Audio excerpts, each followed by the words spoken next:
काला खाओ दही भात, वैकुंठी तो ऐसे नाही, कवळ काही काल्याचे. एकमेका देव मुखी, सुखी घालो हुंबरी, वैकुंठी तो ऐसे नाही, कवळ काही काल्याचे. तुका म्हणे वाळवंट, बरवे नीट उत्तम, वैकुंठी तो ऐसे नाही, कवळ काही काल्याचे. पांडुरंगा करो प्रथमान पांडुरंगा करो प्रथमान करो प्रथमान पांडुरंगा करो प्रथमान रे जराना संता किया रे जराना संता किया रे जराना संता किया. संत कृपादाने कथेचा विचार राजा कृपादाने कथेचा विचार संत कृपादाने कथेचा विचार राजा कृपादाने कथेचा विचार. बाबाजीचा गुरुदास तुका बाबाजीचा गुरुदास तुका बाबाजीचा गुरुदास तुका.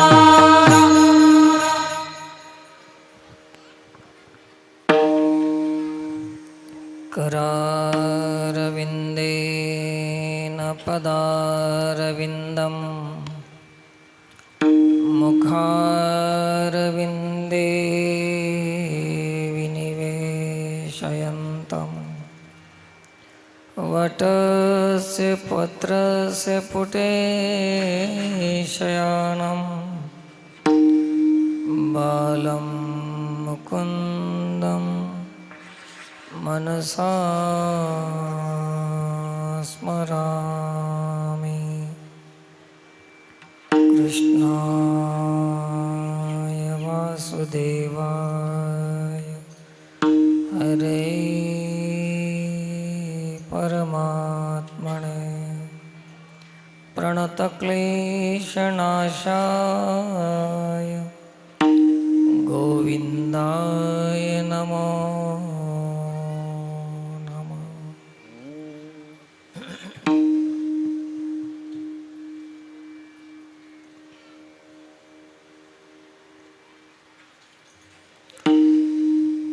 भगवत कृपेने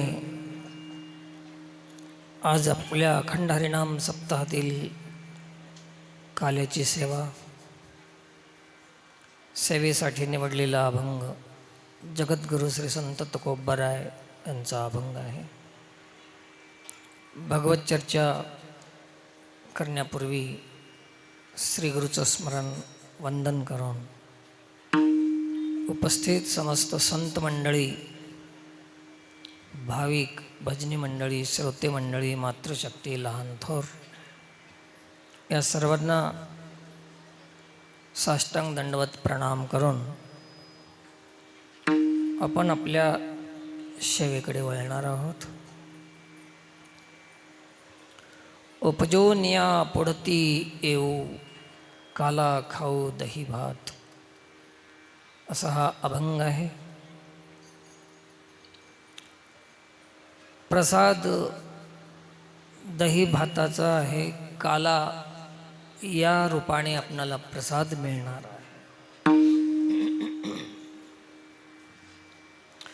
जिथं सर्वांचं साम्य आहे, जिथं समता आहे,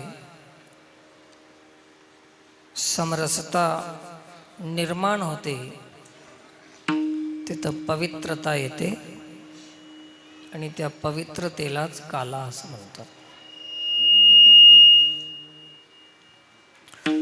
जेवढं विभाजन होत जाईल,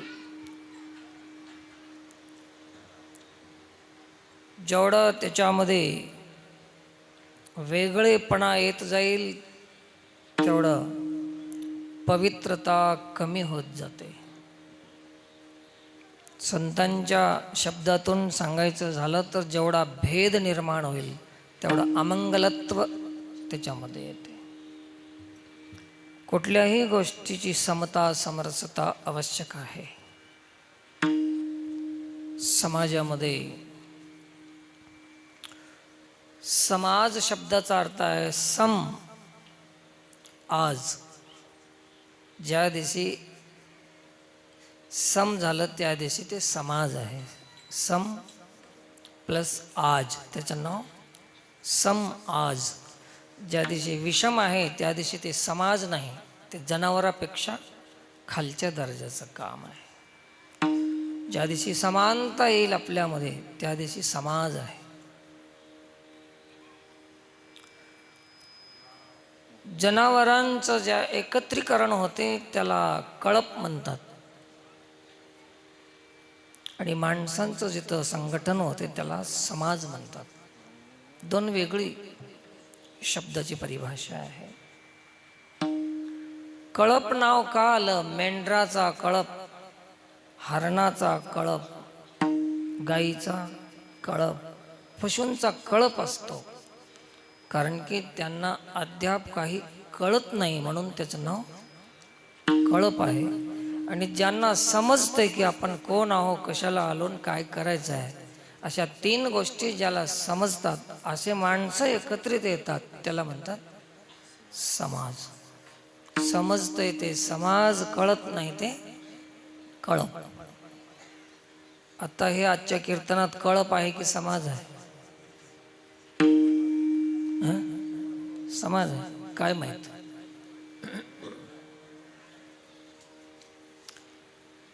जरी कळाला नसेल तर कळून घेण्यासाठी कीर्तन आहे. समाजात येण्यासाठी, समाज होण्यासाठी. सम आज, आज सम.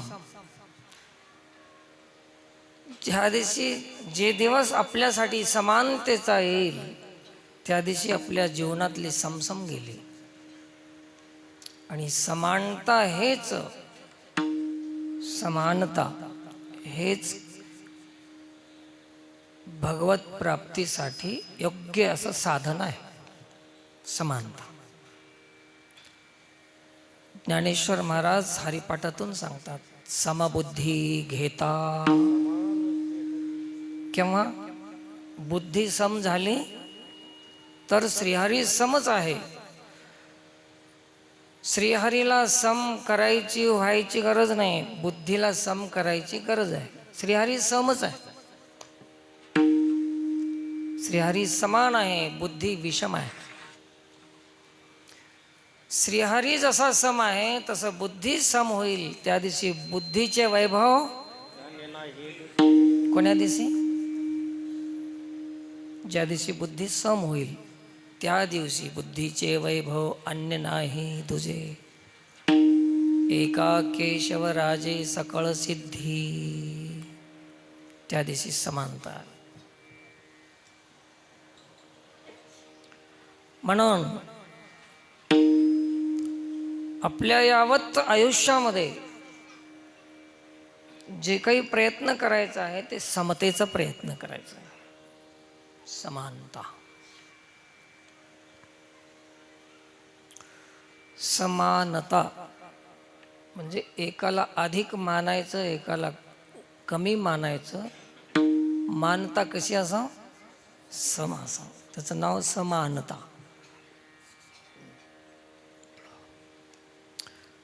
समानता कशामुळे मानली जाते आणि विषमता कशामुळे येते? दोन्हीचेही कारण पाहण्याची आवश्यकता आहे. समानता, बुद्धीला समता का येते, समानता का येते, आणि विषमता कशामुळे येते? दोन्हीचे कारण आहेत. कारण एकच पाहायचं आहे. एका कारणामध्ये दोन्ही समजून जातात. एकच कारण पाहायचं आहे.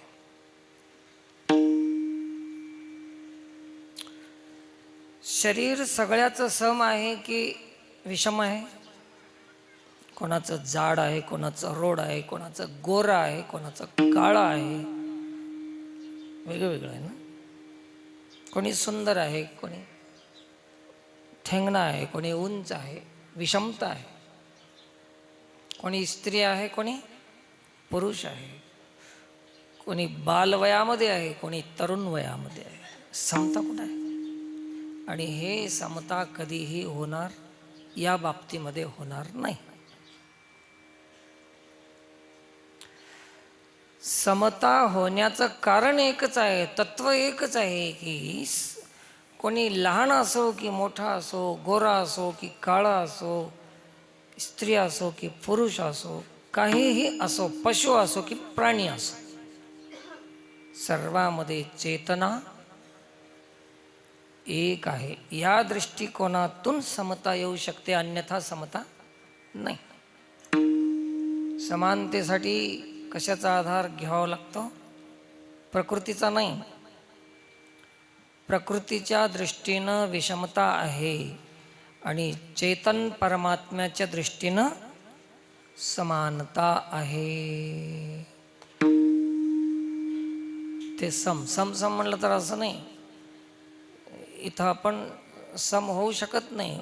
वरून वरून तुम्ही आम्ही एकच हो, तुम्ही आम्ही एकच नाही, एकच नाही. बनवायच्या गोष्टी नको. ज्या दिवशी परमात्माचं स्वरूप लक्षात येईल त्या दिवशी बनवायची गरज नाही. आहेच सम, फक्त समजून घ्यायचं आहे. समतेला समान व्हायचं नाही, समान समजायचं आहे.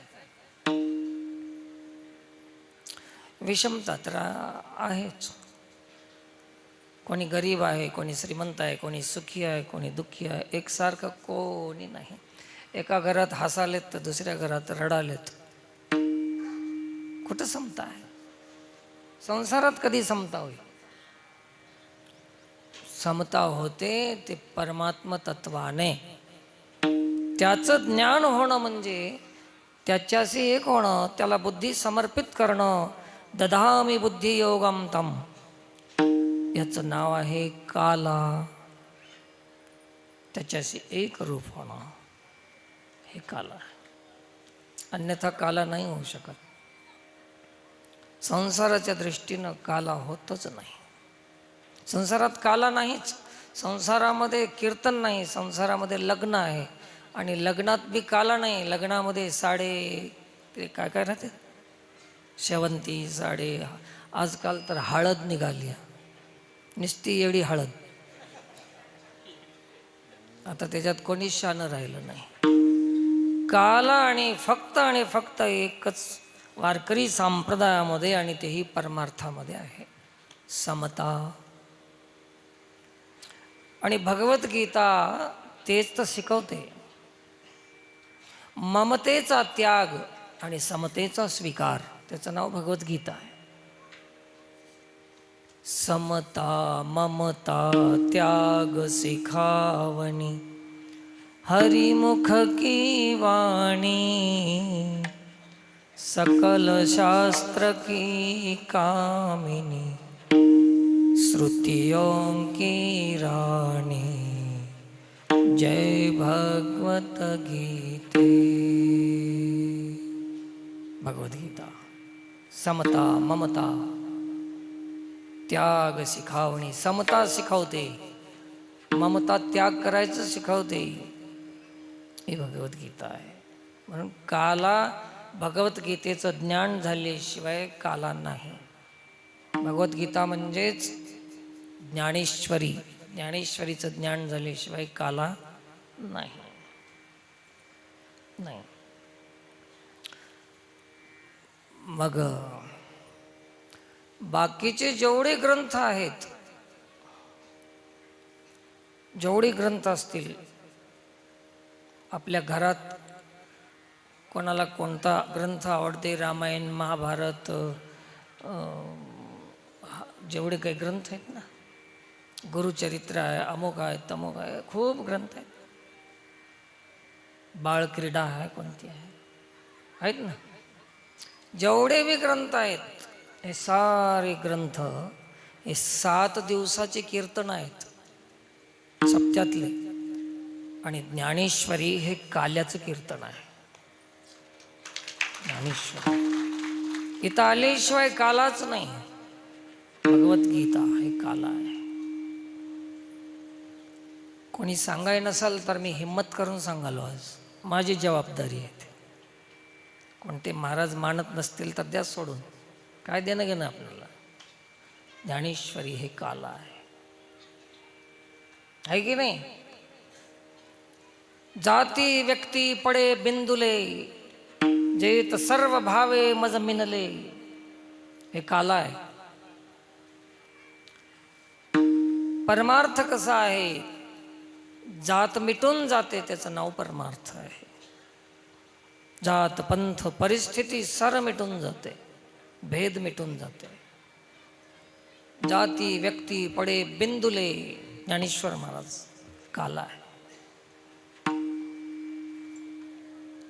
एखादे अक्षर लिहिलेलं आहे आपल्या वहीमध्ये, समजा लिहित असताना पूर्वीच्या काळामध्ये ते शाही असायची, दौत, त्याच्यातली शाही भरायची पेनमध्ये, हे आपल्याला सगळ्याला माहीतच आहे, लिहिलेच आपण.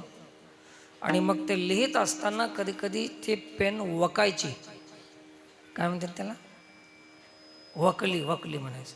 काय अजीर्ण होते की त्याला.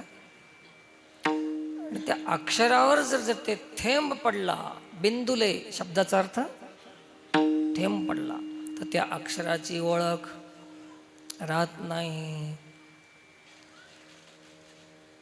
तसं विषमतेच्या अक्षरावर समतेचा बिंदू पडला, समता वकली त्याच्यावर, तर विषमता कुठं राहते?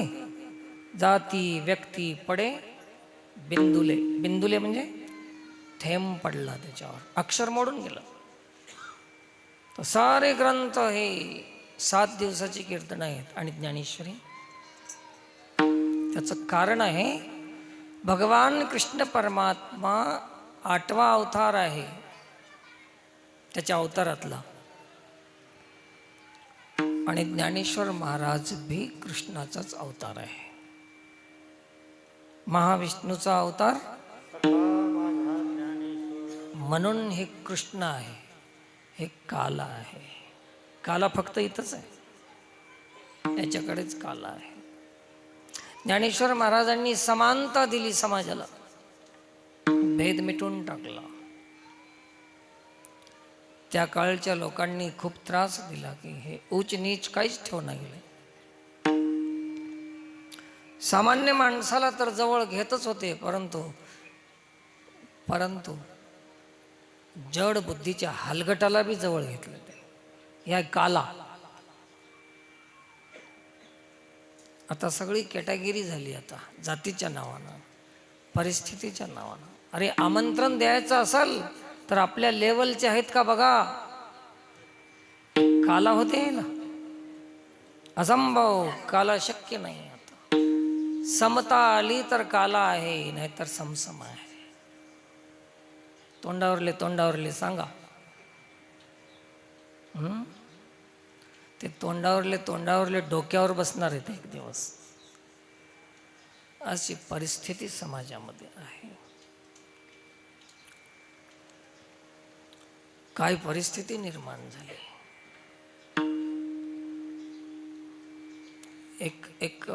एक घरी गेलो मी, एक घटना आहे, सांगू नका कोणाला.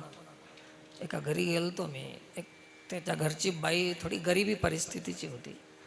लग्न होतं त्या दिवशी. तिला विचारलो, लग्नाला गेली नाहीस का? तर म्हणले, नाही महाराज मीच गेलो नाही.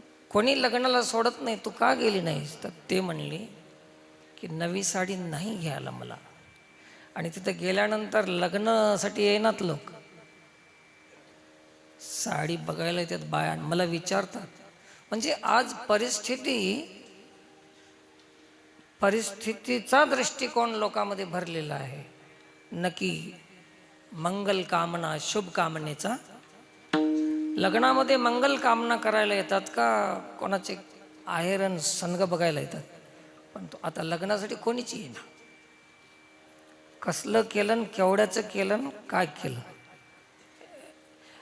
आणि ते बी बरोबरच आहे. आशीर्वाद द्यायला का येत नाहीत?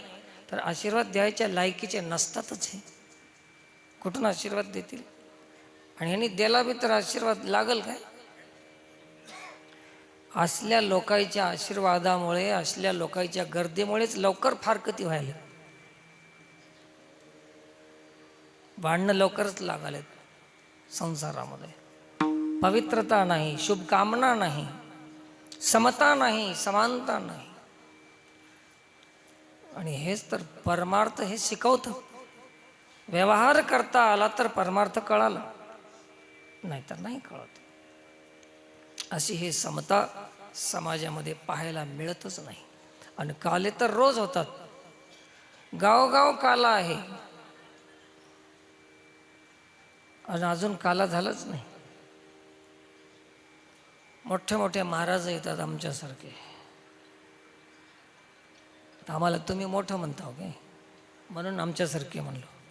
सगळ्या बारक्यातला बारका आता मीच हो. पण गावोगाव असे मोठे मोठे महाराज आणतात, तरी काला होत.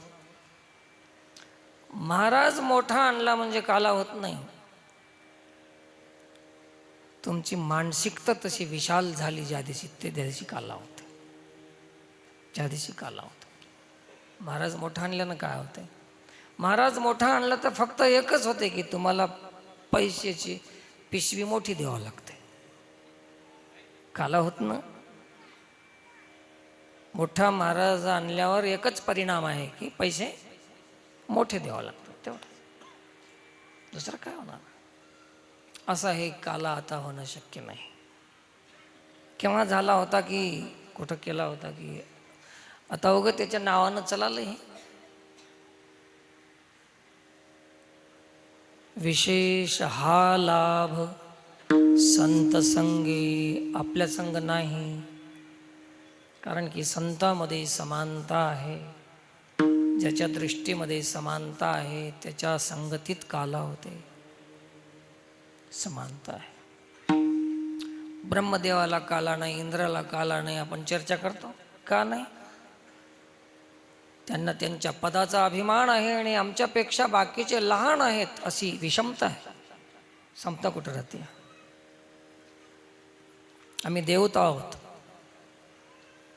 हे सामान्य लोक आहेत. अशी विषमता ज्याच्या मनात आहे ते ब्रह्मा असला काय, इंद्र असला काय, काला नाही. तुम्ही मोठे होऊ शकता, श्रीमंत होऊ शकता, सधन होऊ शकता, दादागिरी करू शकता, चलवून घेऊ शकता, पण काला प्राप्त करणं कोणाच्या हातातली गोष्ट नाही.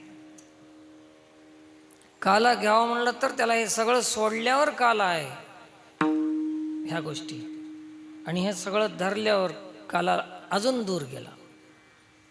संसारातलं मोठा होईल पण परमार्थातलं कंगाल.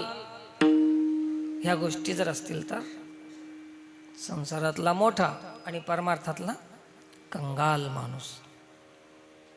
विचारानं सगळे दरिद्री झाले. पारमार्थिक दृष्टिकोनातून, सामाजिक दृष्टिकोनातून सगळे दरिद्री आहेत. मी नेहमी सांगतो, व्यक्तिगत तुमच्या जीवनामध्ये तुम्ही कोट्यावधी रुपये तुमच्याकडे आहेत, सामाजिक दृष्ट्या सार्वजनिक निधी गावावर किती आहे? काहीच नाही. सामाजिक दृष्ट्या तुम्ही दरिद्री आहो, व्यक्तिगत दृष्ट्या खूप श्रीमंत होतो. तसं पारमार्थिक दृष्ट्या, विचाराच्या दृष्टिकोनातून सगळेच दरिद्री आहेत, कोणी श्रीमंत नाही. पैशानं श्रीमंत असतील, विचार नाहीत.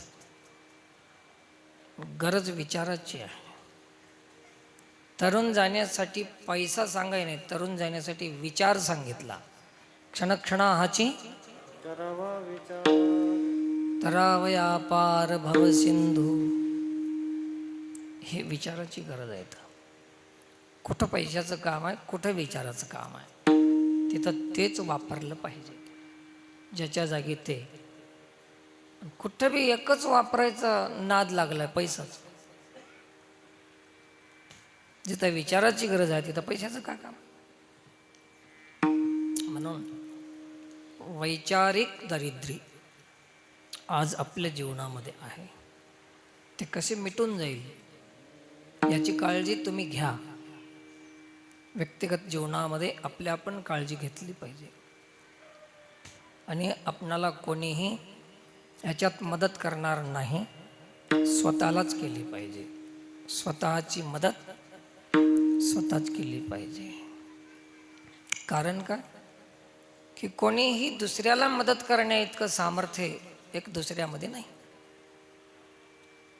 आपली इच्छा असेल की आपण बरं करावं म्हणायची, पण सामर्थ्य नाही. मी नेहमी सांगतो की आईच्या मनामध्ये आपल्या लेकराचा रोग कमी व्हावा अशी तळमळ आहे, इच्छा आहे, पण ते रोग कमी करायचं ज्ञान नाही ना तिच्यामध्ये, सामर्थ्य नाही. आणि डॉक्टरमध्ये ते ज्ञान आहे कमी करायचं, पण तळमळ नाही. ते म्हणते 10,000 आहेत का? नाही, मग घेऊन जा घरला. कमी करायचं ज्ञान असेल तर तळमळ नाही, आणि तळमळ असेल तर ज्ञान नाही. आणि ज्याच्याकडे समाजाचं तळमळ बी आहे आणि याच्या रोगातून मुक्त करायचं ज्ञान बी आहे, त्याचं नाव संत आहे. आणि तिथं काला आहे, त्याला काला म्हणतात. दोन्ही पाहिजे तिथं. त्याच्याकडे वेद आहेत, वेदना नाही. ते विद्वान म्हणू शकतात त्याला, संत नाही. वेद आहेत, वेदना नाहीत. ज्याच्याकडे वेद आहे आणि वेदना आहे ते संत आहे, त्याला संत म्हणावं. तिथं काला आहे. म्हणून जगद्गुरु तुकोबारायामध्ये वेद बी आहेत. वेद त्यांच्या घरी पाणी भरतो. वेदाचा तो अर्थ आम्हासीच ठावा राणी व्हावा भार माता. आणि वेद तर आहेतच, परंतु वेदना बी आहे. कसली वेदना आहे? काय करू बहु वाटे तळमळ. तळमळ बी आहे आणि वेद बी आहे. आंधळी सकळ बहिर्मुख. आणि तशा वेद आणि वेदना ज्याच्यापाशी आहे त्याच्यामध्ये समता आहे. आणि ते जगाच्या उद्धारासाठी, जगाच्या कल्याणासाठी सांगतात की आम्ही जगाच्या कल्याणासाठी एक बार नाही अनेक वेळा येत राहूत. अभंगाचं पहिलं चरण. उपजोनी पुढती उपजोनी पुढती उपजोनी पुढती उपजोनी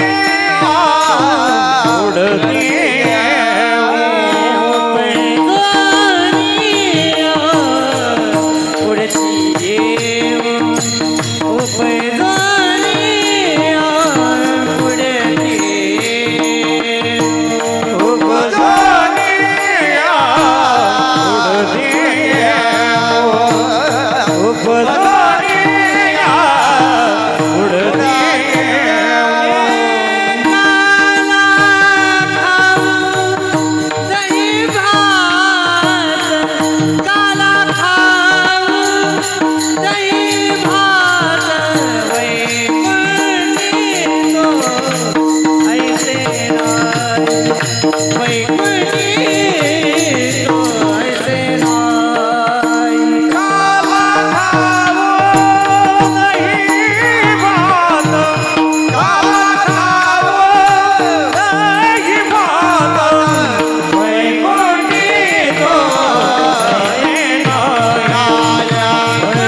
उपजोनिया पुढती येऊ पुन्हा येऊ. स्वतः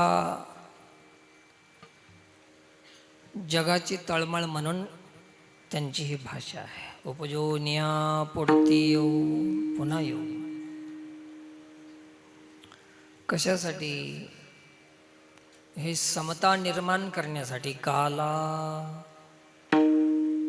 खाऊ दही भात. कोणी नुसतं दही भात खायसाठी पुन्हा जन्माला येते का? दही भातासाठी? त्याचा अर्थच हे आहे की आम्ही सर्वांना एक करण्यासाठी पुन्हा पुन्हा येऊ. संतांनी एक करायचा प्रयत्न केला आणि आम्ही त्याला फाडण्याचाच प्रयत्न केला स्वार्थामुळे. स्वार्थी माणूस भेद मिटू शकत नाही. स्वार्थी माणसाचा स्वार्थामुळे भेद मिटत नाही. एक करायचं काम संतांचं होतं. मेळविली मांदी वैष्णवांची, त्यांनी मेळविली, एक केलं त्याने. तुमच्या इकडं नाही, पण आता तिकडं आमच्या इकडं परवा ते हे झालं, इलेक्शन झालं. 12 महिने आम्ही सगळी उतरंडी रचली समाजाची, सगळ्यांना एक केलं, सगळ्यांचे वाद मिटवून एका जागी आणून पार्टिशन मिटवा, गाव एक करा, गाव एक करा, अशी उतरंडी रचली रचली रचली. एक सरपंच इलेक्शन आलं तर पुरी उतरंडी एका रात्रीतून पाडली त्याने. धडाधड आम्ही एक करत राहतो आणि हे पाडून टाकत राहतो. आम्ही उतरंडी रचायची आणि तुम्ही लोकांनी पाडायची. धंदाच होऊन गेला. किती बार रचायची बर. उतरंडी बी ते मडक्याची उतरंडी पाडल्यावर पुन्हा रचायला मडकं तर राहील काय? हे विषमता आहे. आणि मोठे मोठे सप्ते आहेत त्याच गावात. ज्या गावामध्ये पार्टिशन त्याच गावात काला. कसं संगती कशी लागेल कालेची? फार अवघड झालं. संत एक करतात सर्वांना. कुठं कुठं तर ते महाराज बी ते त्या पार्टीचा महाराज, गावात 2 महाराज, एक ह्या पार्टीचा महाराज. ज्या महाराजाला बी पार्टी असेल, पक्ष असेल, तर त्याच्या हाताचा काला खाणं पाप आहे. पाप आहे, पाप. त्याच्या हातून काला खाणं. महाराजाच्या पक्षाचा निष्पक्ष जीवन ज्याचं आहे तेच संत होऊ शकतं.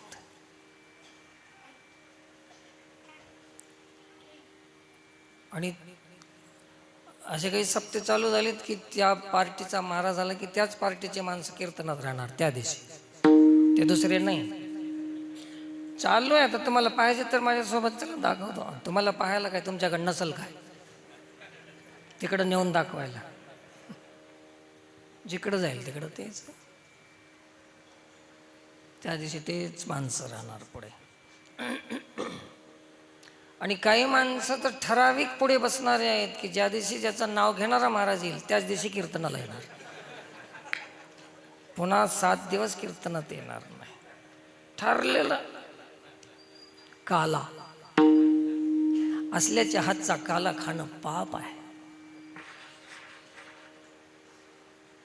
पाप आहे, पाप. ज्याने समता बिघडवून टाकून दिली, ज्याच्यापाशी न्याय नाही, ज्याच्यापाशी नीती नाही. कसा न्याय नाही? सगळ्या गावचा पैसा आहे, लहान थोरांचा पैसा आहे, गरीब श्रीमंताचा पैसा आहे, रोज मजुरी करणाऱ्याचा पैसा आहे. पैसे सगळ्याचे, त्या पाकिटात पैसे सगळ्याचे. आणि नाव एखाद्याचं घेते. न्याय की अन्याय? असल्याच्या हातचा काला. काला होऊ शकते का? तिथं न्याय नाही, नीती नाही, समता नाही, समबुद्धी नाही. काय चाललंय? सप्ते सप्ते सप्ते सप्ते वाढून गेले सप्ते. आता धंदा वाढून गेला. आता सप्ता सप्ता राहिलंच नाही, धंदा होऊन गेला. नाव सप्ता पण विषय धंदा आहे. न्याय नाही, समता नाही.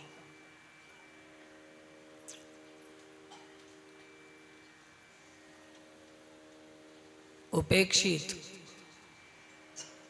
जे समाज उपेक्षित आहे, प्रताडित आहे, तिरस्कृत आहे, परिस्थितीच्या मानाने कोणी तिथं पोहोचू शकत नाही, अशा लोकांसाठी साधूचा अवतार आहे.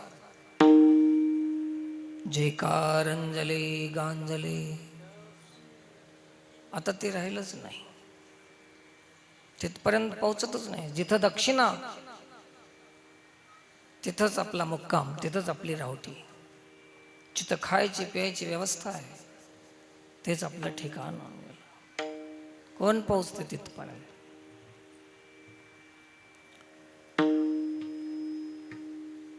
एक कार्यकर्ता भेटले परवा, विश्व हिंदू परिषदेचे होते, कोणतरी नाव लक्षात नाही. हां, तिकडं तेलंगणामध्ये एका कार्यक्रमात आले होते ते, वक्ता म्हणून. असं बैठकीमध्ये त्यांनी सांगितलं की महाराज, आमच्याकडे एक महाराज आहे. बरं, दुरून दर्शन घ्यायचं, बाहेरून फुकट, आणि मध्ये मंदिरात जाऊन दर्शन घेतलं तर 500, आणि पायाला स्पर्श केला तर 1100. मी म्हणलो त्याला अजून एक पुढचं राहिलं ते करून घ्यावं. कोणतं राहिलंय? दुरून घेतलं तर फुकट, पायाला स्पर्श केलं तर 1100, आणि आलिंगन दिलं तर 21,000 ठेव. काय चाललंय? समता आहे? कुठली समता?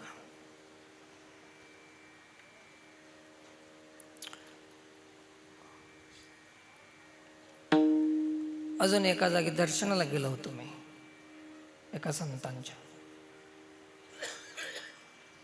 महिलांची रांग लागली होती दर्शनाला. खडी साखरेचं टोपलं ठेवलं होतं जवळ. महिला आली की दर्शन घेतलं की असं मुठ्ठीभर खडी साखर धरायची आणि त्याने द्यायचे. रे शंकराचार्य. मला म्हणे तू जवळ बस इथं. शंकराचार्य आहे, आज्ञा आहे. बसलो इथं पायापाशी, जवळ बसलो.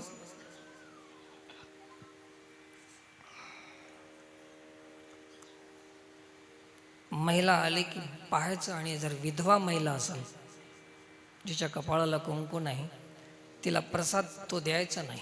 शंकराचार्य माझ्याकडे पाठवायचा. तू दे म्हणायचं तिला, प्रसाद नाही द्यायचा.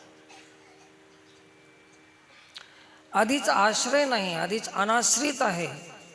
तिला तिच्या पतीचं गेल्याचं वैधव्याचं दुःख आहे, आणि पुन्हा इथं जर विषमता दिसली, साधूनं तिला जर आश्रय दिला नाही, तिच्या मनामध्ये काय होत असेल, विचार काय येत असतील, त्रास किती होत असेल. निराधाराला आधार नाही.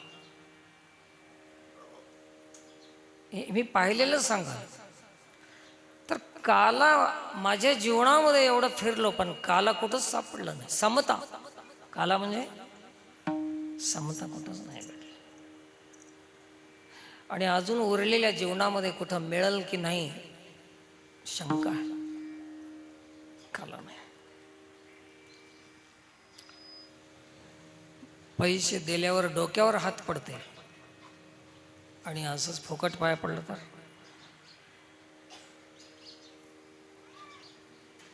त्याच्याकडे दृष्टी बी टाकायची नाही. समता. काला मिळेल असल्याच्या हातून काला कसा खाऊ शकता आपण? काय मिळेल काला, कसा होईल काला? पैशावर काला राहते का? तर ही परिस्थिती आम्ही पाहिली, आणि त्याची वाढ होत चालली आज. याच्यासाठी तुकोबराय म्हणतात, आम्ही सगळे मिळून खाणं त्याचं नाव काला आहे. सगळे मिळून एका जागी बसून खाण्याचं नाव काला आहे. परिस्थितीचा भेद, जातीचा भेद, सगळा भेद मिटून एका जागी बसणं म्हणजे काला. काला खाऊ दही भात, कोणताही पदार्थ खा, मिळून खाणं म्हणजे काला आहे. कुठलाही पदार्थ, कुठलाही म्हणजे सात्विक आहार. तर असा काला केला त्याने झोपडीमध्ये.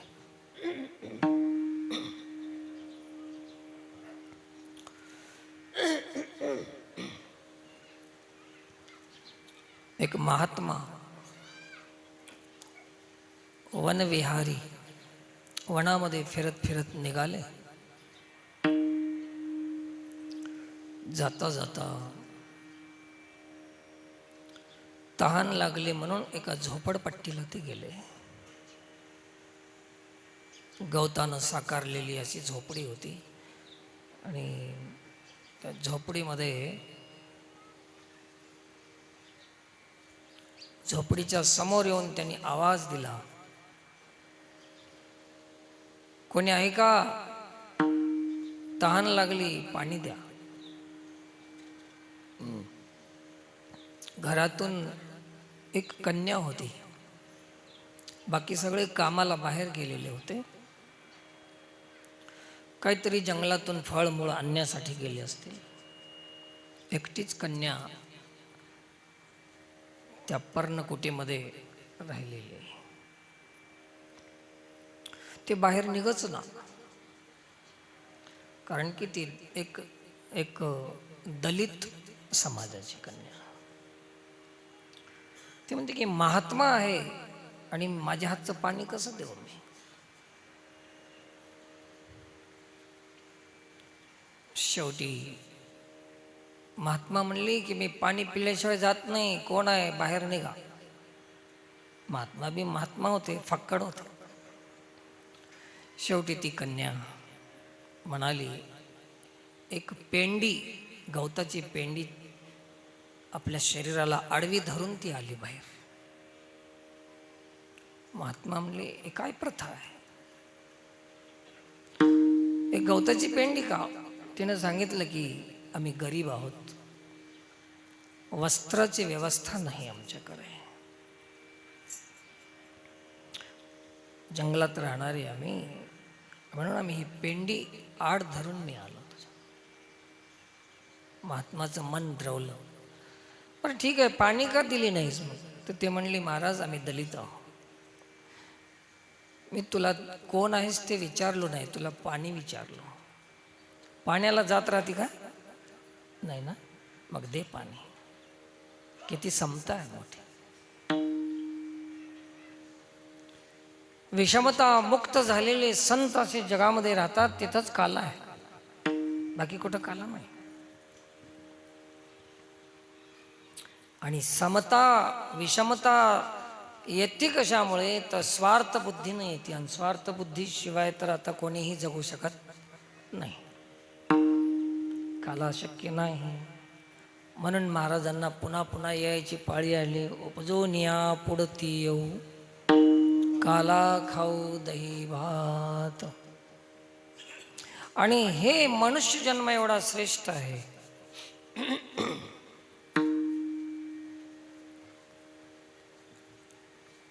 इष्ट अनिष्ट, इष्टानिष्ट मिश्र फल मी नेहमी सांगतो. इष्ट फळ स्वर्गाला जायचं, अनिष्ट फळ म्हणजे नरकाला जायचं. इष्ट अनिष्ट मिश्र फल म्हणजे मनुष्य जन्म, हे मृत्यू लोक आहे. असे 3 फळापैकी आपण आता कोणतं फळ आहे आपणाला? मिश्र फल आपण आहोत. मिश्र फलामध्ये आपण आहोत. ज्ञानेश्वरीमध्ये हे 3 फळ सांगितलं. इष्ट फळ स्वर्गाला जायचं, अनिष्ट फळ नरकाला जायचं, इष्ट अनिष्ट फळ म्हणजे हे आपण मध्य भागा. सत्वगुणी देवलोकाला जातात, तमोगुणी अधोगतीला जातात, आणि रजोगुणी हे मृत्यू लोक आहे. तर आम्ही आता कुठल्या गुणामध्ये आहोत आपण? रजोगुण. मध्ये तिष्ठन्ति राजसः. आणि रजोगुणाच्या पृथ्वीवर असल्यामुळे आपणाला मनोरंजन जास्त आवडते. त्याचं कारण रजोगुण. मनासी रंजवी, ज्ञानेश्वर महाराज. रजोगुण म्हणजे जे मनोरंजन आवडते त्याचं नाव. म्हणून कीर्तनात बी काय आवडते? मनोरंजन. आणि काला तर असा आहे की गुणातीत झाल्यावर रजबी जमना, सत्वबी जमना, तमबी जमना. आता काल्याचं ना आपला राम राम कधीच होईना. तर हे मध्य भागातले आपण आहोत. इथं मिश्र फल आहे, कधी सुख कधी दुःख. स्वर्गाला गेलं तर नुसतं सुख, दुःखाचा पत्ता नाही. नरकाला गेलं तर नुसतं दुःखच, सुखाचा पत्ता नाही. असा एक लोक आहे की जिथं आपण आहोत, की जिथं सुखही आहे आणि दुःखही आहे, आणि याच्यामध्ये मजा येते. सुखामुळे दुःखाची किंमत, दुःखामुळे सुखाची किंमत. म्हणून उपजून या पुढती येऊ. इथं जेवढी मजा आहे तेवढी कुठंच नाही. आनंद बी येते इथं, काला इथंच मिळते. तर मिश्र फल आहे. कधी गोड खाता खाता तिखट तोंडी लावलं तर बरं वाटते. तिखट खाताना कधी गोड तोंडी लावलं तर ठीक वाटते. पोळी खाता खाता आमटीचा फुरका मारलं तर बरं राहते. नुसती आमटीच भगवणभर उचलून पिली तर काय होईल. गोड कधी तिखट, कधी गोड कधी तिखट, कधी अनुकूल परिस्थिती कधी प्रतिकूल परिस्थिती, कधी सुख कधी दुःख. हे आपल्या मृत्यू लोकामध्ये आहे. रोजचा दिवस तुमचा सारखा कधी आहे का? असा नाही. एक दिवस असा तर एक दिवस तसा. पण कोणत्याही दिवसाचा भरोसा धरू नका, भजन करीत राहा. सुख आलं तर सुखाचा भरोसा धरू नका, दुःख आलं तर दुःखाचाही भरोसा धरू नका. 12 वर्षाचा वनवास पांडवांना, 1 वर्ष अज्ञातवास, 1 वर्ष भगवान कृष्ण परमात्मा सोबत. राजा धर्मानं रोज विचारायचं कृष्णाला, कृष्णा किती दिवस रे? कृष्णानं रोज सांगायचं थांब थांब, हे दिवस राहणार नाहीत. पण त्यांनी रोजच विचारायचं. कृष्णाने एक काम केलं की त्याला एक मुद्दीच बनवून दिली, अंगठी, आणि त्याच्यावर लिहून टाकलं की हे बघ, याच्यावर तू वाचवीत जाय, मला विचारत जाऊ नको तू. आणि त्याच्यावर लिहून दिलं होतं हेही दिवस राहणार नाही. मग ते राजा युधिष्ठिर, धर्मराजा सकाळी उठला की काय करायचं? अंगठी बघायचा, हेही दिवस राहणार नाही. असं करता करता 12 वर्ष निघून गेले, व्यतीत झाले. संपूर्ण वनवास संपला, राज्य आलं, राज सिंहासनावर बसला पहिल्या दिवशी. आणि रात्री झोपले, सकाळी उठून पुन्हा सिंहासनावर बसायला जायचं. पण याला सवय काय लागली होती? अंगठी बघायची. आता सिंहासनावर जाऊन बसला आणि रोजच्या सारखा वाचिलं. त्याला काय होतं? कोणता? वनवासाचा. आता हे गादीवर बसलेला दिवस, हेही दिवस राहणार नाही. म्हणून हे कोणताच दिवस राहत नाही. ते बी राहत नाही, हे बी राहत नाही. अशा दोन्हीही राहत नसल्यामुळे आपलं चित्त भगवंताला लावण्याची संधी केवळ मनुष्य जन्मामध्ये आहे. आता स्वर्गाला गेलं तर नुसतं सुख, कायमचं सुख टिकून राहते. सुख पुण्य आहे तोपर्यंत. देवाला भजन करायची बुद्धी कशाला होईल? नरकाला गेल्यावर सतत दुःखच आहे, देवाला भजायची बुद्धी कशाला येईल? देवाला भजायची बुद्धी केव्हा येते? कधी सुख कधी दुःख. हे दोन जिथं असतील तिथंच आपण देवाशी संबंध जोडू शकतो. म्हणून हे असलं जी संधी आहे ते वैकुंठात भी नाही. अभंगाचं दुसरं चरण. कुंठित ऐसे नाही, वैकुंठित ऐसे नाही.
प्रत्येकाजवळ काही ना काहीतरी देवानं ठेवलेलं आहे. कला आहे, विद्या आहे, विद्वता आहे, गुण आहे, सौंदर्य आहे, जे काय असेल ते असेल. जे दिलंय ते देवानं दिलेलं आहे. आणि देवानं दिलेलं असल्यामुळे जे दिलेलं आहे, जे घेतलेलं आहे, त्याला दत्त असं म्हणतात. काय म्हणतात त्याला? दत्त. आणि त्याला दुसरा एक शब्द आहे प्रचलित आपल्या ह्याच्या व्यवहारामध्ये, दत्तक. जे घेतलेलं आहे त्याला काय म्हणतात? आपलं नाही दिलेलं आपण घेतलेलं आहे, त्याला काय म्हणतात?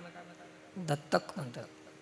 तर त्याला हे दत्त शब्द आहे. म्हणून हे देवदत्त म्हणायचं जे अक्षर आहे ना, देवानं दिलेलं. तर शरीर काय आहे? देवदत्त आहे. तुमच्याकडे विद्या काय आहे? देवदत्त आहे. जे जे काय आहे ते काय आहे? आता काही माहूरचे रसिक असतील तर समजून घ्या देवदत्त म्हणजे काय आहे ना. माहूरला जाणारे जे काही भक्त असतील तर समजून घ्या. दिले इंद्रिय, हात, पाय, कान दिले. दिले म्हणजे काय? दत्त. काय? दत्त आहे. कोणतं दत्त आहे? देवदत्त. म्हणजे देवानं दिलेलं. हे सगळं देवानं दिलेलं आहे. मग कोण आहो आपण सगळे? बघा हे काला कसा आहे. वारकरी संप्रदायात देवदत्त कुठून आला?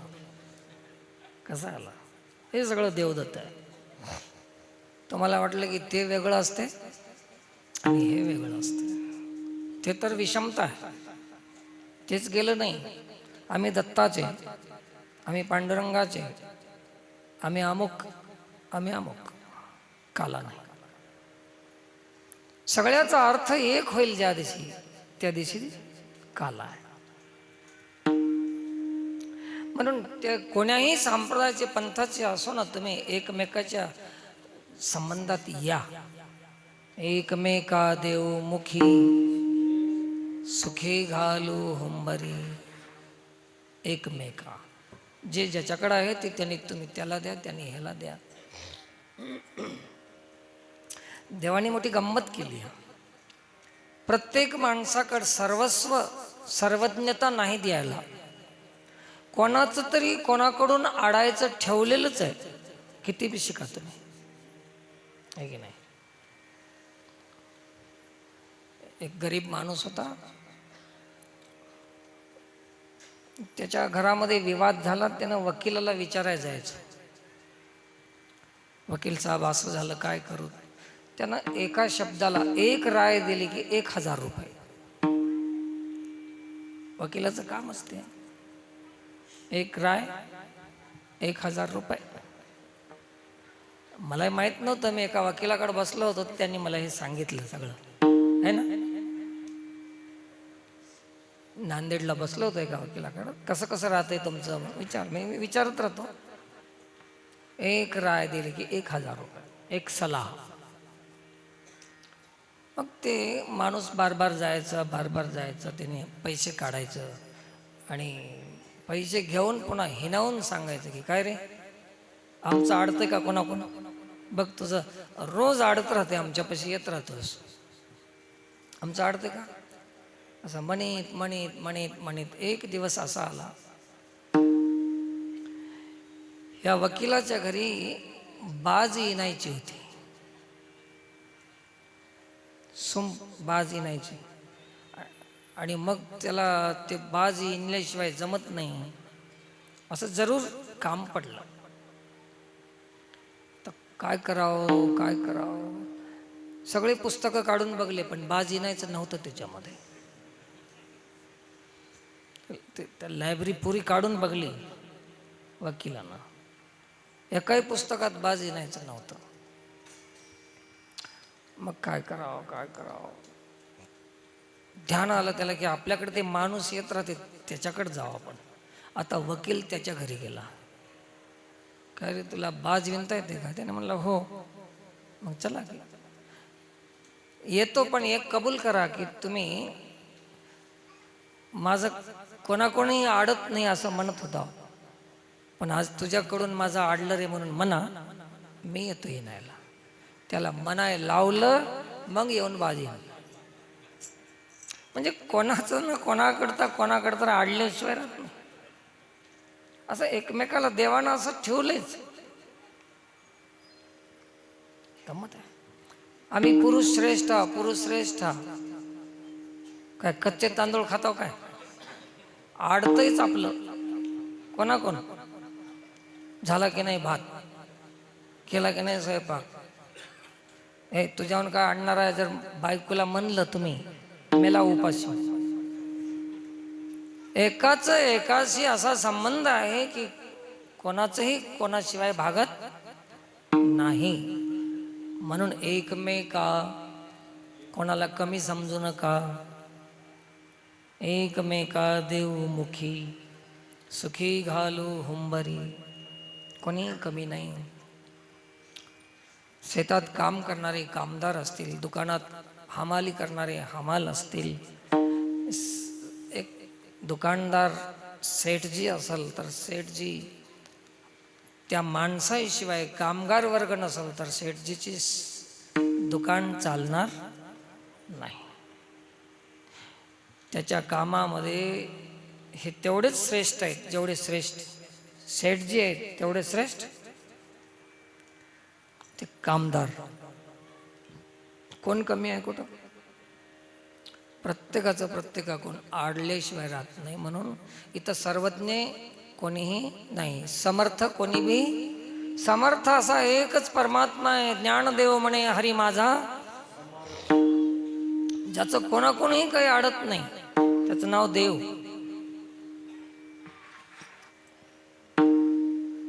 त्याच्या संबंधानेच आपण एक होऊ शकता.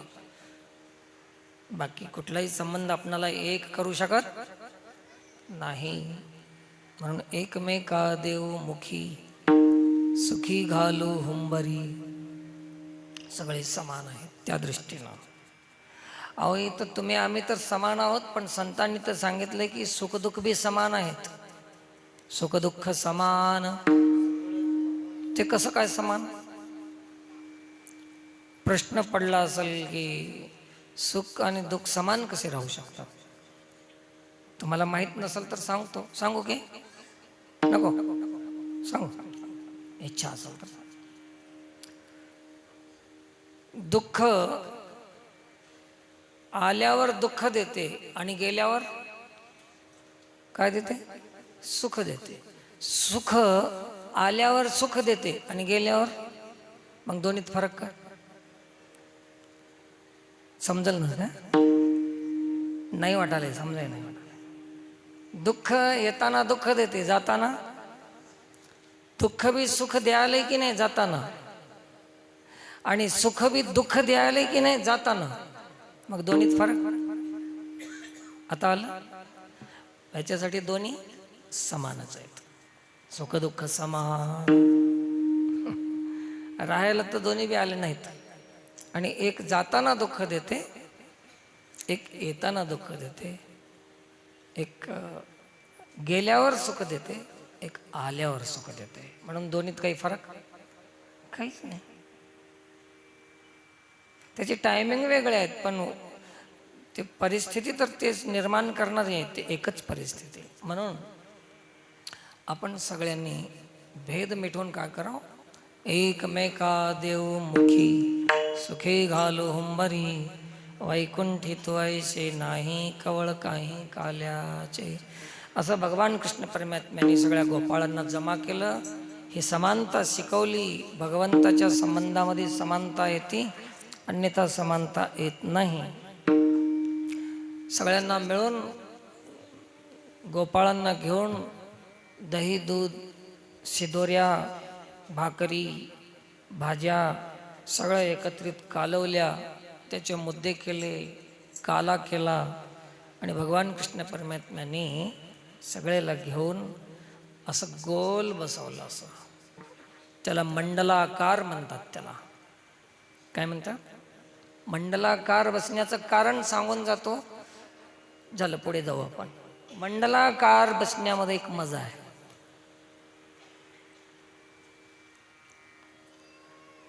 असं लाईन बसते ना आपली लांब, तर त्याची सुरुवात राहते आणि शेवट राहते. सुरुवात आणि शेवट. तर पहिला कोण बसावं, मानकरी बसावं, दुसरा कोण बसावं, अध्यक्ष बसावं, तिसरा कोण बसावं, त्याचे दोस्त बसावं, मग आम लोक बसावं, असं काहीतरी लाईनमध्ये भेदाभेद राहते. 1 2 3 असा नंबर राहते. तुम्हाला मोजता येते की कुठून 1 आहे हे ठरवता येते तुम्हाला. 2 कोण आहे नंबर, तिसरा कोण आहे नंबर, हे कुठं मोजता येते? असं लांब बसल्यावर. आता गोल बसल्यानंतर त्याच्यामध्ये तुम्ही सांगा पहिला कोण आणि दुसरा कोण आहे?